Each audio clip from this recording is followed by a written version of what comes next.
Welcome to Compasscope. Our research platform covers over 1,100 public companies.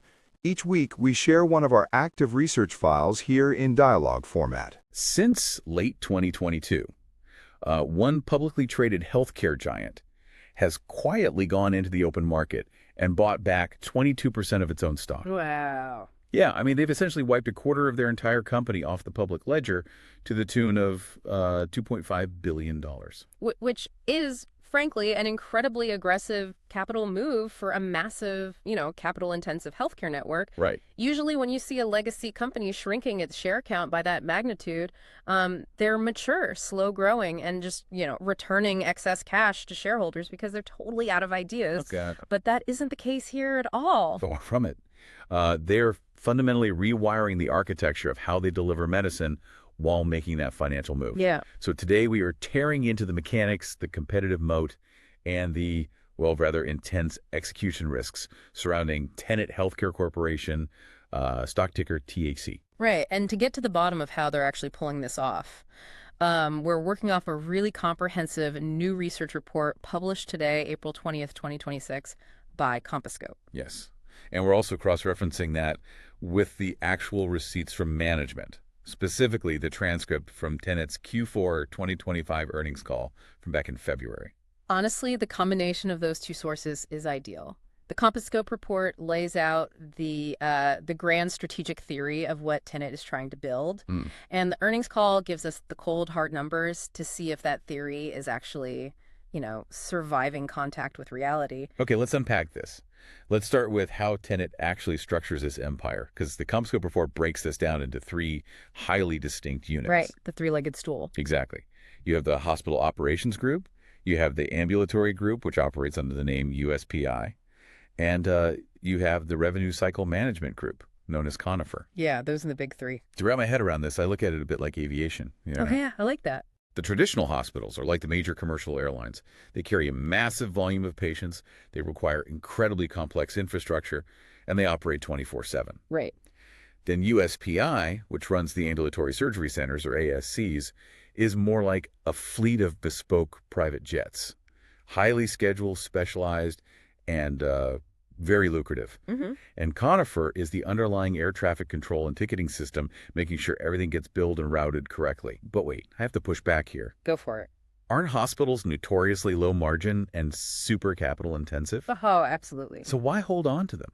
I mean, if the outpatient centers are the golden goose, why not just spin off the hospitals entirely and let investors buy into a pure play ASC operation? Well, it's a solid framework, but we have to push that aviation analogy further regarding the nature of the work. Okay.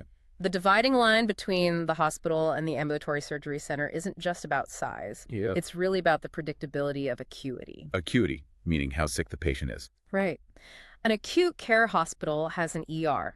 It takes trauma patients. It handles multi-hour, highly volatile spinal reconstructions where, a patient might need the ICU afterward. It is inherently unpredictable. Which is expensive to run. Very. An ASC, on the other hand, handles high-acuity procedures like, say, total joint replacements, but in a completely controlled, scheduled outpatient environment. So they come in and leave the same day. Exactly. The patient comes in, gets a highly complex surgery, and goes home the exact same day. So to answer your question about why keep the hospitals, it's because the private jets rely on the leverage generated by the commercial airlines. Oh, interesting. It comes down to bare-knuckle negotiations with commercial insurance payers. If you are a major health insurer in a specific geographic market, you legally and practically must have the major local trauma center and acute care hospital in your network. Right, you don't really have a choice. You don't. Tenet knows this, so they use the indispensable nature of their hospital network as a wedge. They tell the insurers, hey, if you want our hospital in your network, you are also going to give us highly favorable reimbursement rates for all of our USPI outpatient centers. That makes so much sense. That structural leverage explains a lot when you look at the wider competitive landscape. It really does. Because Compasscope lists out the other heavyweights trying to navigate this space. You've got HCA Healthcare, which is the undeniable giant in the room. Yep, massive scale. You have Universal Health Services, UHS, which leans really heavily into behavioral health. There's Community Health Systems, CYH, which is essentially fighting a massive debt load and a turnaround effort right now. Right. And then you have Surgery Partners, SGRY, which is the exact kind of pure play ASC operator I was just talking about. And looking at Surgery Partners versus Tenet's USPI really highlights the genius of Tenet's model. Because Surgery Partners doesn't have the hospitals. Exactly. They don't have a massive network of legacy hospitals to use as a negotiating bludgeon against insurers. They have to negotiate based on their outpatient volume alone. But here's the thing. There's a second, even deeper layer to Tenet's competitive moat. And it's the specific corporate structure of how they operate these USPI centers. Here's where it gets really interesting. You're talking about the joint ventures, right? Exactly. What's fascinating here is when Tenet operates an ambulatory surgery center through USPI, they don't usually own 100% of it. Wait, really? Who owns the rest? They utilize a joint venture model where the practicing physicians, the actual surgeons doing the knee replacements and the urology procedures, they own between 40 and 49.9% of the equity in that specific facility. Wow. The psychology behind that is brilliant. I mean, if you pay a brilliant orthopedic surgeon a massive salary to work at your hospital, they're still just an employee. They clock out. Exactly. But if you hand that surgeon a 45% equity stake in the surgical center down the street, their behavior radically changes. Oh, completely. They are suddenly obsessed with operational efficiency. They want to make sure the operating rooms turn over quickly, they care about the cost of surgical supplies, and crucially, they bring every single one of their profitable elective cases to that specific facility. Right, because they get a cut of the profits. It creates an almost unbreakable loyalty. If a competitor like HCA or some local health system wants to poach that high-performing surgeon, they can't just offer a higher salary. They'd have to buy out the equity. Right. They have to somehow compensate that doctor for the millions of dollars in equity value they hold in the Tenet joint venture. It just makes Tenet's surgeon base incredibly sticky. But I'm looking at the income statement in the Compascope report, and that stickiness is not free. There is a massive line item here for non-controlling interests, or NCI. Yeah, the NCI line is huge. That is cash flowing directly out of Tenet's accounts and into the pockets of those physician partners. You are giving up almost half the profit margin of your best growth engine. You are. It is significant cash leakage. But it's a calculated trade-off, you know? Tenet is making the bet that owning 55% of a wildly successful, hyper-efficient, high-volume surgery center is mathematically superior to owning 100% of a mediocre facility where the doctors just don't care. Right, half of a watermelon instead of a whole grape. Exactly. And when you combine that physician alignment with the hospital-level negotiating power we talked about, the overall pie they're carving up is just much larger. So if they have the structural leverage and the aligned doctors, how are they actually growing the top line? The report outlines three very distinct growth levers. Let's hear them. First, on the hospital side, they aren't actually trying to get a massive influx of patients. They are targeting only 1 to 2% volume growth in admissions. Right, very modest. Instead, they're entirely focused on acuity, taking on the most complex, highest-paying cases, which allows them to demand 3 to 5% price bumps from commercial payers. Second, they are aggressively expanding USPI, targeting at least $250 million a year in fresh mergers and acquisitions. And that second lever, the USPI expansion, it's currently being supercharged by a massive structural shift in Medicare regulations. Oh, right, the regulatory tailwind. Yeah. For years, the federal government maintained what was called the inpatient-only list.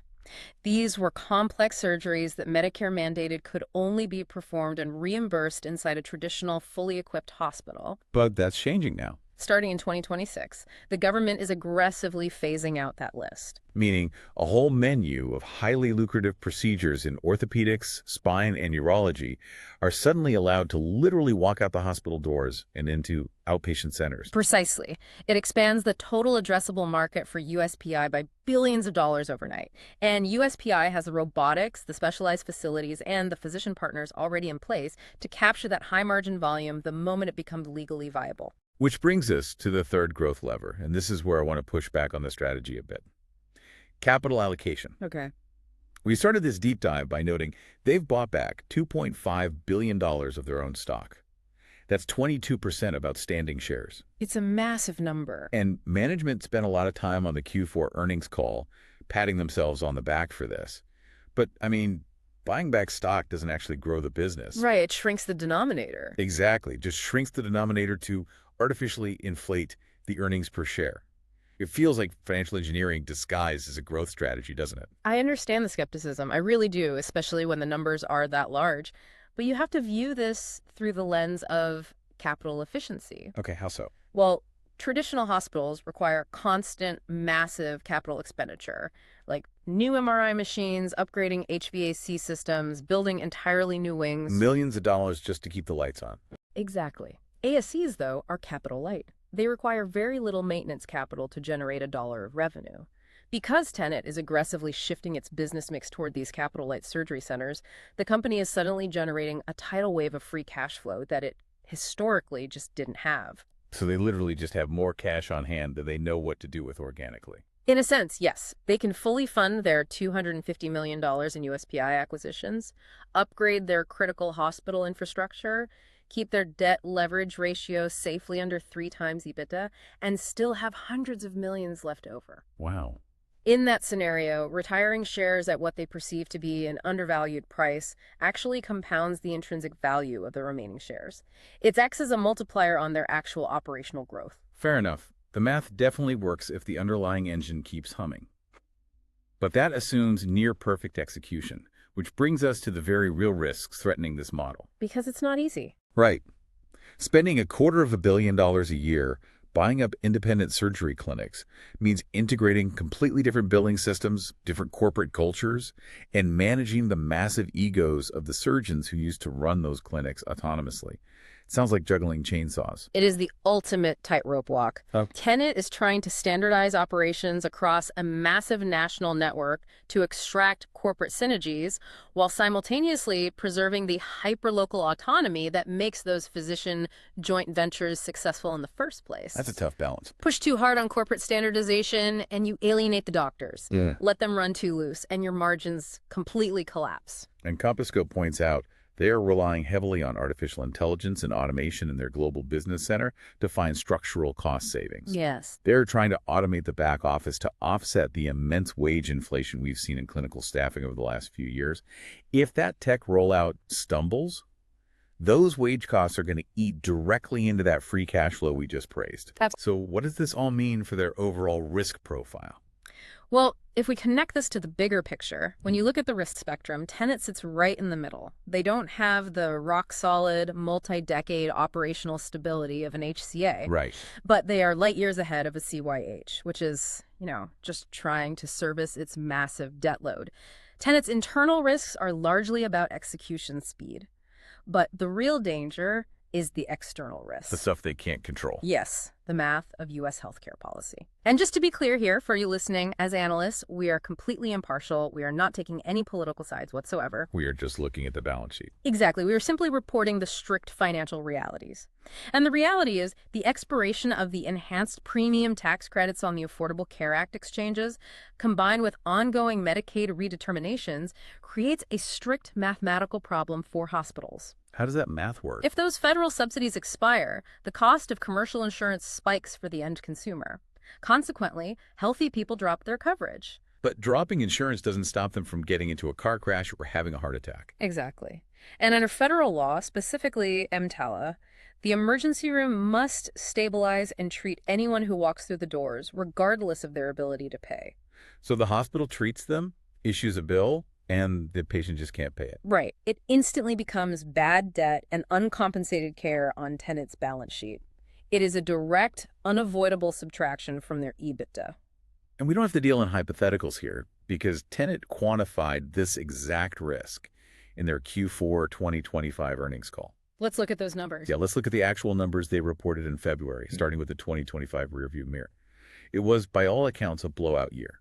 Net operating revenues hit $21.3 billion. Their consolidated adjusted EBITDA grew 14% to reach $4.56 billion. Huge. And the standout metric was USPI same facility revenue, which jumped over 7.5%. That completely smashed their long-term target of 3 to 6%. And that was driven almost entirely by double-digit volume growth in high-margin joint replacements. The operational thesis we talked about proved out perfectly in 2025. But the 2026 guidance is where the reality of that ACA policy risk hits the P&L. They are projecting between $4.485 billion and $4.78 $5 billion in EBITDA for 2026. Right. But to get to that number, management explicitly baked in a $250 million headwind. Wow. $250 million in expected losses, purely because they're conservatively assuming a 20% drop in ACA enrollment in heavily exposed states like California, Michigan, and Arizona. It is a massive hit. They are essentially spotting the market $250 million and saying, hey, we still expect underlying EBITDA growth of around 10% if you normalize for that headwind. Which is wild. The sheer operational confidence required to project that kind of growth against that kind of macro drag is astounding. And reading the earnings transcript, a huge piece of that confidence stems from a major strategic maneuver involving Conifer, their revenue cycle management arm. Oh, the common spirit deal. Yeah. This section of the call was incredibly dense. It sounded like pure financial gymnastics. Can you walk through the actual mechanics of what they pulled off here? Yeah, it's a masterclass in balance sheet restructuring, specifically using the concept of net present value, or NPV. Okay, break that down for me. For context, Tenet was trapped in a legacy joint venture with Common Spirit that had essentially become a zombie contract. It was heavily burdened by future liabilities, and Tenet hadn't been able to take a cash distribution from that venture in a decade. Ouch. So they were just stuck. Right. So Tenet went in and executed a three-part extraction. First, they paid $885 million to completely retire all future obligations. Okay. Second, they bought back Common Spirit's 23.8% equity stake for $540 million. Wait, so they laid out over $1.4 billion in cash up front just to clean up the contract? Yes, they did. But the third step is the kicker. By altering the terms of the final years of the agreement, Tenet accelerated the cash coming back to them. They will receive $1.9 billion in cash flows over the next 3 years, rather than waiting 6 years. Okay, let's talk about net present value here. Yeah. Why does getting the money in 3 years instead of 6 justify laying out $1.4 billion today? Because a dollar in your hand today is worth significantly more than a dollar promised to you 5 years from now. Right. Especially in an inflationary environment where Tenet can reinvest that capital immediately into USPI acquisitions, yielding massive returns. When you run the math on paying out the cash now to eliminate the debt, buying the equity, and pulling that $1.9 billion forward, Tenet's management calculates this move generated over $1 billion in actual post-tax value for the company. Wow. So they paid a steep ransom to buy their freedom, but the resulting cash acceleration more than paid for it. Exactly. And strategically, it leaves Tenet with 100% unencumbered ownership of Conifer once the Common Spirit transition is fully complete. They control the asset entirely. Which sets up the crucial variables moving forward. Because for anyone tracking this stock or this sector, the balance sheet cleanup is in the rearview mirror now. Right. What's next? What matters now is whether they can actually execute on a few massive macro-level dominoes. Based on everything in the Compass Scope report, I see 3 critical variables to watch. Okay, hit me. First is the actual site of care migration. We know Medicare is allowing complex surgeries into outpatient centers, but will commercial insurance payers actively start forcing patients away from expensive hospitals and mandating they use ASCs? If they do, USPI's volume will absolutely explode. Yeah, that's huge. And I'd say the second variable is margin sustainability. Healthcare is fundamentally a human capital business. Can Tenet's aggressive rollout of AI and back-office automation actually outpace the persistent structural wage inflation for specialized nurses and clinical staff? Right, because tech doesn't always solve the human element. Exactly. If the automation fails to deliver real efficiencies, margins will compress regardless of how much volume they have. And the third domino is the macro consumer environment. We like to think of healthcare as completely recession-proof. I mean, if you have a heart attack, you go to the hospital regardless of what the S&P 500 is doing. Sure. But elective surgeries, which are the very procedures driving USPI's incredible growth, are highly sensitive to consumer wallets. Absolutely. Because of the proliferation of high-deductible health plans, a patient might be on the hook for $4,000 or $5,000 out of pocket for a knee replacement. It's a lot of cash. Right. If the broader economy dips or if inflation keeps eating into household savings, patients will simply choose to limp for another 12 months rather than schedule that surgery. That highly predictable ASC volume can dry up really quickly in a consumer recession. And we also have to watch what happens with Conifer now that they own it outright. Yeah. The big question for 2027 is whether Tenet can successfully pivot Conifer from being an internal cost saver into a commercial product they sell to other hospital systems. Yeah. This raises an important question because they are going to be competing against massive, established, pure-play tech companies in the revenue cycle space. It's a crowded market. It is. Yeah. So, to pull all of this together, what Tenet Healthcare is executing right now is a phenomenal case study in leverage and alignment. They are utilizing their legacy high-acuity hospitals as a blunt instrument to negotiate from a position of absolute power with insurers. They are using the physician joint venture model to legally and financially bind the best surgeons to their outpatient centers. It's a closed loop. Exactly. And they are taking the immense capital-light free cash flow generated by that alignment to relentlessly buy back stock, compounding their growth while simultaneously bracing for a $250 million hit from Washington. I mean, they are essentially swapping out the engines on the commercial jet mid-flight while simultaneously buying up a fleet of private jets with the spare change. It's a wildly ambitious transition. It really is.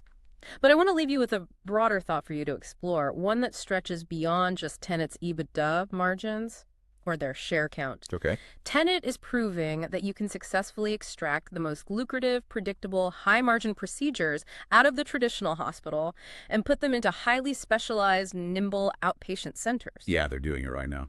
But as that trend accelerates, as the orthopedics, the complex urology, the profitable spine surgeries permanently leave the building, what happens to the physical landscape of American medicine? Wow. That is a staggering implication because the traditional 10-story community hospital relies on those profitable elective surgeries to subsidize the money-losing emergency room and the intensive care units. Precisely. If the profit engines leave the building entirely, how do those massive brick-and-mortar community hospitals survive the next decade? Right. Who pays to keep the trauma center open? Exactly. And if they can't survive this site of care migration, what do those massive physical campuses in the center of our cities eventually become? It fundamentally changes how you look at the economics of the hospital down the street. It's not just a medical facility. It's a highly fragile financial ecosystem. Yeah.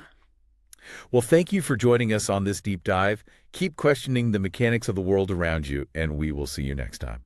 This content is produced by Compasscope.com. For more than 1,100 public-listed companies, find detailed company research reports, visual mind maps, earnings call analysis, and audio discussions on Compasscope.com.